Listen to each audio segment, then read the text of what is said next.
Миний цусны дах сахарын хэмжээ яг одоо 5.8 байна. Тэгээд Монгол эрчүүдийн маань эхнэрээсээ нэхэж иддэг гол одоо брэнд хоол бол цөөн байгаа. Тэгээд би энэ цөөн хийдээд 2 цагийн дараа миний цусны дах сахарын хэмжээ ямар одоо өсгийг бүгдээрээ тэндээс харъя. Тэгээд гол нь цөөнг л бид нэр өглөө идэх юм уу, өдөр илүү идэх юм уу, орой идүүлэх зүгээр юм уу гэдгийг бүгдээрээ тэр цусны дах сахарын хэмжээ бас над дээр яаж ингэж өсөж байгаа юм бэ гэдгийг графикаар хараад тэндээс бага хэмжээний дүгнэлтийг бас та хэдэд гаргаж өгөн. Тэгээд энэ цөөн бол бас их гоё харагдаж байна. Тэр өлсөн үед бол энэ цөөн идэхэд бол их гоё таатай байдаг. Тэгээд бүгдээрээ үр дүн гимчлэгээр хэрэгэд уулзъя.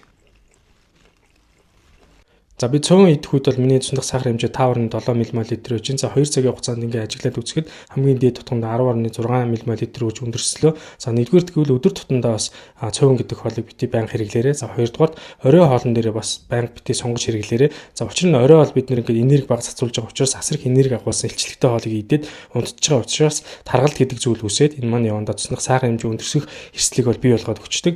За ерөнхийдөө цөөн бол үнэхээр бас гоё хоол. Гэхдээ бид нар за эрсдлээ тооцоолоод өдрийн хоолн дээр идүүлэх зүгээр юм байна. Орой хоолноос эзэн ч гэсэн бас бага хэмжээгээр хэрэглээрэй.